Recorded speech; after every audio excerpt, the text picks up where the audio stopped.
Alors, merci beaucoup déjà d'être venu, c'était super sympa. Merci à toi. Alors, première question, en un mot, que vous inspire HEC? HEC, je vais dire star, parce que je pense que vous êtes des stars. Et donc, si vous êtes des vrais stars, il faut briller dans le ciel et donc inspirer les gens. L'État, la puissance publique a investi beaucoup d'argent dans votre éducation.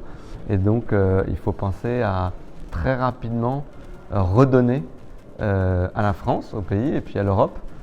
Donc créer de l'emploi, nous créer des super startups qui vont faire la souveraineté technologique et révolutionner le monde et devenir des géants mondiaux. Quels sont pour vous les 3 grands défis qui attendent la French Tech dans les prochaines années? Eh bien, il y a un défi de taille. Il faut qu'on continue la dynamique de croissance de notre écosystème d'innovation qui a été exceptionnel ces 10 dernières années.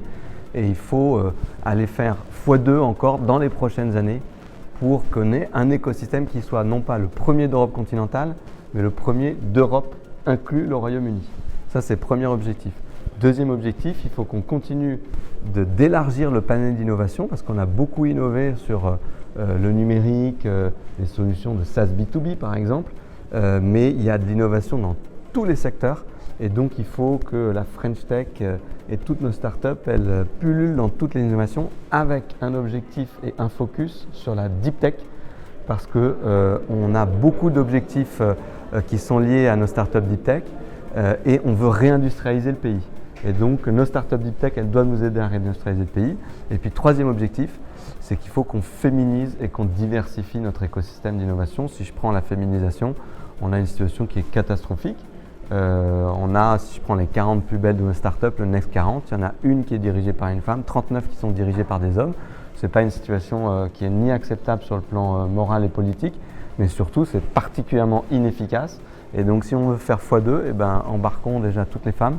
Et puis voilà, rendons notre écosystème beaucoup plus divers parce qu'il sera beaucoup plus riche et efficace si on fait ça. Que dites-vous aux personnes qui estiment qu'aujourd'hui la politique et l'administration en France sont un obstacle à l'entrepreneuriat? Alors en bon macroniste, je leur dirais qu'ils ont raison parce qu'il faut qu'on arrive à simplifier et qu'on fasse gagner des heures de vie à nos entrepreneurs et nos entrepreneuses. C'est ce qu'on va faire avec la loi de simplification d'ici cet été.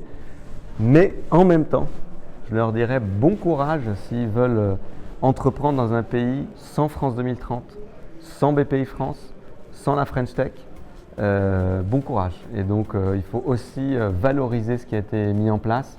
Et on est un pays maintenant exceptionnel pour l'entrepreneuriat, aussi grâce à ce qui a été fait par la puissance publique. Quel conseil me donneriez-vous à moi et aux 140 élèves du Startup Launchpad qui voulons lancer notre société dans les prochains mois? Allez-y. Faut le faire maintenant, faut le faire demain si tu ne l'as pas déjà fait. Faites-le en parallèle de vos études. Quand on a envie d'entreprendre, faut y aller. Voilà. Trouvez les bonnes personnes avec qui le faire, ne le faites pas tout seul. Les idées, vous verrez après, mais lancez-vous le plus vite possible. Voilà. Quand on a envie de faire quelque chose, faut le faire. Génial. Merci beaucoup.